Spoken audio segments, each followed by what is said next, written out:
Hi, disciple, and hi, my watchers. Thank you for coming back to my channel. And for those who new to my channel, I would just want to say welcome, welcome, welcome back to my channel. I'm Jetsu, and on my channel, I talk about God, His love for us, His Son, and of course, His Son coming back. Today, we're going to talk about God command, and God command is always simple.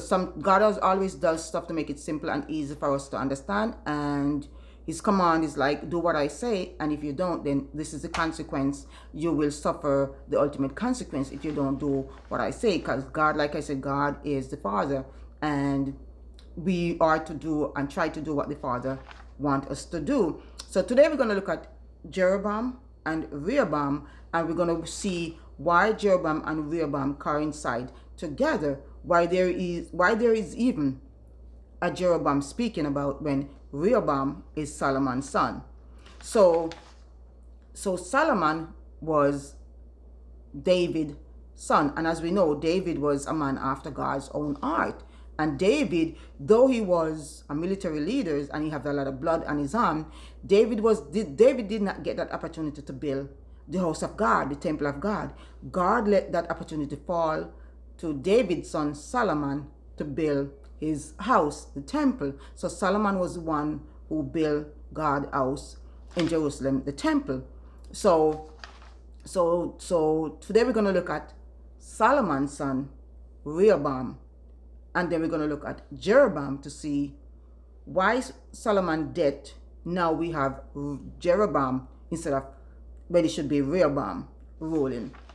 So during Solomon's reign, Solomon took over the kingdom after David's death. God spoke to Solomon. God told Solomon what he should do and what he shouldn't do. And one of the commands that God given to Solomon, which I said this is about command, God's command, was not to marry into women of foreign land, women of different tribes, because God commanded him not to do all of those stuff. So during Solomon's reign, what Solomon does, he goes against everything that is pleasing unto God. Oh yeah. Solomon accumulate 700 wives. A lot of concubines, maybe 500 concubines, 400 concubines. But he accumulate 700 wives. That's a lot of conflicts. If you ask me, one wife is a lot to deal with 700 wives, plus about 400 or 500 concubines. That's a lot. And all these women were foreign women that God warned Solomon not to take up. Because God see forehand what could happen. And he said, you do not marry these foreign women. Do not marry these women from different tribes. Because if you do, the day you do, they're going to allow you, persuade you to worship false God. So Solomon, in the beginning of his reign, was listening to God, and then he started accumulating all his wives. These conflicts, all his wives' conflicts. He started accumulating all his wives from different tribes, different neighboring countries. And God warned him not to, because he said, the day you do that, it means you break the command that I gave unto you. And it means that you're going to cause a lot of conflicts and turmoil. And most important, it's going to turn your heart away from me, now having you worshiping their God, that they worship in their culture. And exactly what Solomon did. After he became powerful, he's reigning, he's like, okay, I want all of these women. I am the king, and I want all of these women. So he forgot about Yahweh, the rules and regulations that Moses laid down for the children of Israel, Judah, to follow and to worship one and only true Yahweh. Once he started accumulating those women, love is in the air. No wonder he wrote about so much love. So the craziness start, the conflict start. Too much wife to deal with. Too much different religion. Too much different culture. Yahweh rules, and what is his command, kick to the side. So during his reign, Solomon did so much displeasement to God. Yet still, you would look at his father and say, David did a lot, because David was a warrior. David killed so many people. David was involved in so many war. David has so many blood on his hand that he could not even build a temple for God. Yet still it was a man after God's own heart. So even though David was doing all of those stuff, guess what? My eye watchers and disciples, I know you all read your Bible and know. But for my eye watchers who don't know, even though David was doing all of those stuff, God was on David's side. And David never forget about Yahweh. That's the contrast between David and his son Solomon. So today we're going to look at Solomon's son. So okay, so he did all of these. He break the command that did stuff God told him not to do. So now God allowed him to rule. But guess what? The kingdom did not slip from underneath Solomon's arms. He continued to rule until his death. So here it goes now, my disciples, my eye watchers. This is where it kicks in. So now Solomon, let me just pick it back a little. There was a servant named Jeroboam that was Solomon like Jeroboam. And Jeroboam was a good servant and he was working for Solomon. And he was a good servant, so Solomon gave him good command, good position. So he was ruling and doing a lot of stuff over a lot of people. So one day the prophet who told Solomon, all of these wives you accumulate, all of this stuff you're doing, you're not doing what Yahweh told you to do. Guess what? God said to tell you, the kingdom will be coming out from under your hand. So the 12 tribes, Judah, Solomon was over, 12 tribes. So now God said, your heir, your offspring, your heir and offspring, which is your offspring, guess what? Not going to get the 12 tribe. Not going to be ruling over the 12 tribe. Because of what you did. You accumulating all these false God, all these wives that I warn you about. So now you're here not going to have the 12 tribes. I'm going to split your kingdom. So when David was ruling, the kingdom was one. When Solomon was ruling, the kingdom was one. Even though he did all of those stuff, God didn't slip the kingdom from under his arms, not until his death. So now Solomon died. So I should say, right, so his servant that I spoke of, Jeroboam, once the prophet told Solomon that your kingdom is going to split, Solomon now wanted to kill Jeroboam because Jeroboam was not Solomon's son. So Jeroboam fled from Solomon, even though he was a good servant and a loyal servant. Now he also fled from Solomon and went to Egypt in the house of the pharaohs.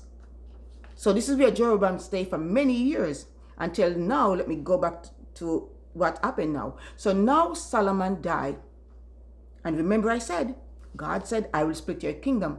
So now the kingdom is split. Right as Solomon died, the kingdom is split. So who is going to get half of the kingdom? Guess what? My disciples and fellow eye watchers.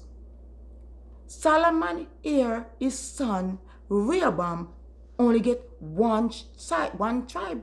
One and only tribe Rehoboam got out of the 12 because of what his father did. So guess who get the 11 tribe on the side? Jeroboam, who did fled from Solomon's house into Egypt, hide from Solomon for so many years. I know when he died. So when he died, Jeroboam came back from, Jeroboam get the message. He came back and remember what the prophet told him, you're gonna rule. So now Solomon's servant Jeroboam came back from Egypt and now take the 11 tribe with him, because now all the people now revolt. They don't want to be under Solomon's son Rehoboam. They don't want him to, but that was ordained already. That was premonition by God already to say Rehoboam not going to get all of the tribe. You're only going to get one. So Rehoboam get the southern kingdom, Judah, and Jeroboam get the northern kingdom. Rehoboam get the southern kingdom, Israel I should say, and Jeroboam get the northern kingdom, you know. So Judah. So now the kingdom is split, and the people, they were revolting. It was bad for Solomon's son Rehoboam, because of course he's jealous. I'm the son of Solomon and I get only one tribe. You're not even a noble person.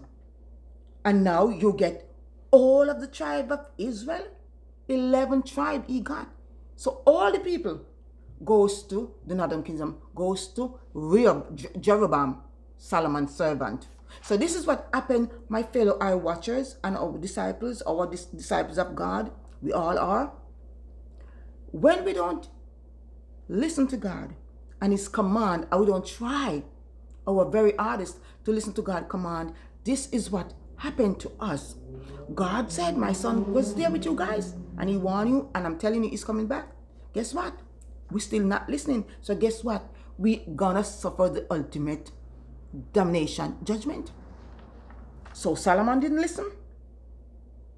He worshiped all gods. Now his son suffered. His son, only the heir to the kingdom, only get one tribe. Rehoboam, who was a servant, get 12 tribes. So it was erupt in the kingdom. The kingdom split in two. Because like I said, when David was ruling, it was one kingdom. One kingdom. Judah and Jerusalem, one kingdom. Solomon ruling, one kingdom.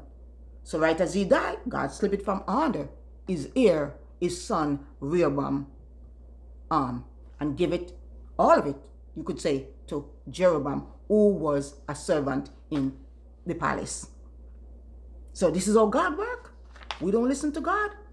Anything God can do, because guess what? God is the superior one. There is no contest with that. He's going to do as He's pleased, because why? Guess why? He is the one who created us, so He's the one who can do anything. We have no say, absolutely positively no say in it. So the kingdom is split, the people are revolting, and they're all gone to Jeroboam. So I don't even have to tell my fellow I watchers and disciples what went down. It was a huge conflict. So now Solomon's son, who was upset about, see, a stranger, total stranger, get all the tribes, said, okay, my father ruled, like in 1 King 1, 12, 14, it tells us, and in 1 King 12 and 7 tells us. You know, we read the old first King, it tells us, you know what's going on. Even in Chronicle, you know what's going on. Rehoboam was so upset, of course. He's the heir to the throne. And now a total stranger, who is not even, I don't think, was from a noble family as what we read. Now, he get all of what his father left. So the people revolt. No one want to listen to Yahweh. Solomon's son in Rehoboam gets so upset now and said, okay, my father rule over you guys with whip. It's easy. It's whipped. So my father ruling was whipped. Yet still Solomon ruling was tough. You know, this is why the people revolt, because they didn't want to be under another Solomon heir. They want to done with that kingdom. So they revolt. They didn't want to be under, because Solomon ruled with stiff arm. But Rehoboam now, Solomon's son, say, he did not want to listen to all of those counsel who was there for his father.